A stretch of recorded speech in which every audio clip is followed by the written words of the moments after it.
Details ಅನ್ನ ಕೊಡ್ತಾರೆ ನಮ್ಮ ಪ್ರತಿನಿಧಿ ರವಿ ಪಾಂಡವಪುರ.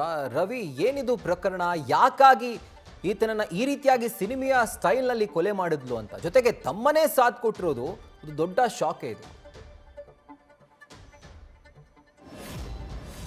ರಾಹುಲ್, ಬಂಧಗಳಲ್ಲೇ ಪವಿತ್ರವಾದ ಸಂಬಂಧ ಅಂತ ಅಂದ್ರೆ ಗಂಡ ಹೆಂಡತಿಯರ ಸಂಬಂಧ. ಆದ್ರೆ ಅಂತಹ ಸಂಬಂಧಕ್ಕೆ ಈಕೆ ಕೊಳ್ಳಿಯನ್ನ ಇಟ್ಟಿದ್ದಾಳೆ. ಮೈಸೂರು ಜಿಲ್ಲೆ ನಂಜನಗೂಡು ತಾಲೂಕಿನ 16 ಗ್ರಾಮದ ರಾಜೇಂದ್ರ ಹಾಗೂ ಸಂಗೀತ ಕಳೆದ 7 ವರ್ಷಗಳ ಹಿಂದೆ ಪ್ರೀತಿಸಿ ಮದುವೆಯಾಗಿರ್ತಾರೆ. ಆದರೆ ಆರಂಭದಿಂದಲೂ ಕೂಡ ಇಬ್ಬರ ನಡುವೆ ಒಂದಷ್ಟು ವೈಮನಸ್ಸುಗಳಿರ್ತವೆ. ಇದನ್ನೇ ಆಕೆ ಅಸ್ತ್ರವನ್ನಾಗಿ ಮಾಡಿಕೊಂಡು ಆತನನ್ನ ಮುಗಿಸ್ಬೇಕು ಅಂತೇಳಿ ಸಂಚನ್ನ ರೂಪಿಸಿರ್ತಾಳೆ.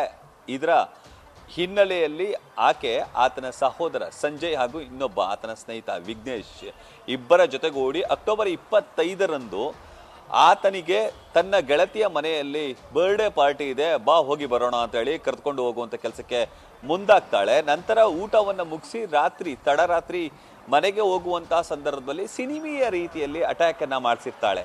ತನ್ನ ಸಹೋದರ ಹಾಗೂ ಆತನ ಸ್ನೇಹಿತ ಏಕಾಏಕಿ ಕಾರಿನಲ್ಲಿ ಬರ್ತಾರೆ. ಇವರ ಬೈಕನ್ನ ಅಡ್ಡಗಟ್ಟಿ ಈಕೆಯನ್ನ ತಳ್ಳುವಂತಹ ಕೆಲಸಕ್ಕೆ ಮುಂದಾಗ್ತಾರೆ. ನಂತರ ಆತನಿಗೆ ಚಾಕುವಿನಿಂದ ಅಂದ್ರೆ ಡ್ರ್ಯಾಗರ್ನಿಂದ ಇರಿತಾರೆ. ಇಷ್ಟಾದ್ರೂ ಕೂಡ ಆ ರಾಜೇಂದ್ರನಿಗೆ ಏನಾಗ್ತಿದೆ ಅನ್ನೋ ವಿಚಾರ ಗೊತ್ತಾಗಲ್ಲ. ಆ ಸಂದರ್ಭಕ್ಕೆ ಒಂದೆರಡು ಬೈಕ್ಗಳು ಆ ರಸ್ತೆಯಲ್ಲಿ ಪಾಸ್ ಆಗ್ತವೆ. ಆ ಕಾರಣಕ್ಕಾಗಿ ಆತನನ್ನ ಅಷ್ಟಕ್ಕೆ ಬಿಟ್ಟು ಪರಾರಿಯಾಗುವಂತ ಕೆಲಸಕ್ಕೆ ಮುಂದಾಗ್ತಾರೆ. ಹೀಗೆ ಸಾವು ಬದುಕಿನ ನಡುವೆ ಹೋರಾಡ್ತಿದ್ದಂತಹ ರಾಜೇಂದ್ರನನ್ನ ಸ್ಥಳೀಯರೆಲ್ಲರೂ ಕೂಡ ರಕ್ಷಣೆ ಮಾಡಿ ಮೈಸೂರಿನ ಖಾಸಗಿ ಆಸ್ಪತ್ರೆಗೆ ದಾಖಲಿಸುವಂತ ಕೆಲಸಕ್ಕೆ ಮುಂದಾಗ್ತಾರೆ. ಈ ಸಂದರ್ಭದಲ್ಲೂ ಕೂಡ ಆಕೆ ನಾಟಕವನ್ನೇ ಆಡುವಂತ ಕೆಲಸಕ್ಕೆ ಮುಂದಾಗ್ತಾಳೆ.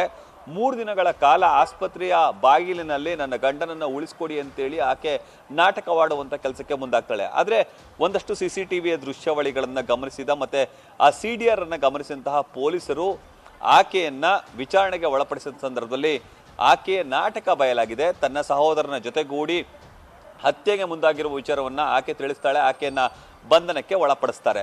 ಈ ವಿಚಾರ ಖುದ್ದು ರಾಜೇಂದ್ರ ಆದಿಯಾಗಿ ಅವರ ಫ್ಯಾಮಿಲಿಗೂ ಕೂಡ ತಿಳಿದಿರಲಿಕ್ಕಿಲ್ಲ. ಆ ಸಂದರ್ಭದಲ್ಲಿ ಅವರು ಕೂಡ ಶಾಕ್ ಆಗುವಂತ ಕೆಲಸಕ್ಕೆ ಮುಂದಾಗ್ತಾರೆ. ಈ ನಡುವೆ ರಾಜೇಂದ್ರ ಅವರಿಗೆ ಮೈಸೂರಿನ ಖಾಸಗಿ ಆಸ್ಪತ್ರೆಯಲ್ಲಿ ನಿರಂತರವಾಗಿ ಚಿಕಿತ್ಸೆಯನ್ನು ಕೊಡಿಸಲಾಗ್ತಿದೆ. 11 ಲಕ್ಷ ರೂಪಾಯಿಯನ್ನ ಆಸ್ಪತ್ರೆಯವರು ಕಟ್ಟಿಸಿಕೊಂಡಿರ್ತಾರೆ.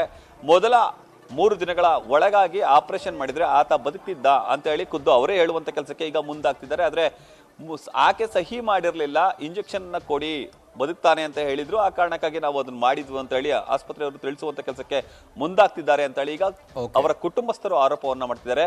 ಸತತ 20 ದಿನಗಳ ನಿರಂತರ ಸಾವು ಬದುಕಿನ ಹೋರಾಟ ನಡುವೆ ಈಗ ಮೈಸೂರಿನ ಖಾಸಗಿ ಆಸ್ಪತ್ರೆಯಲ್ಲಿ ರಾಜೇಂದ್ರ ಅವರು ಮೃತಪಟ್ಟಿದ್ದಾರೆ. ಅವರ ಪೋಷಕರೆಲ್ಲರೂ ಕೂಡ ಈಗ ಬೇಸರವನ್ನ ವ್ಯಕ್ತಪಡಿಸಿದ್ದಾರೆ. ಸಹೋದರಿಯರೆಲ್ಲರೂ ಕೂಡ ಆಕ್ರೋಶವನ್ನ ಹೊರ ಹಾಕ್ತಿದ್ದಾರೆ. ನನ್ನ ಸಹೋದರನನ್ನ ಕೊಂದಂತಹ ಈ ಸಂಗೀತ ಮತ್ತೆ ಅವರ ಸಹೋದರರು ಎಲ್ರಿಗೂ ಕೂಡ ಕಠಿಣ ಶಿಕ್ಷೆ ಆಗಬೇಕು ಅನ್ನೋದು ಅವರ ಆಗ್ರಹ ಆಗಿದೆ. Rahul. Right Ravi, thank you ಡೀಟೇಲ್ಸ್ಗೆ.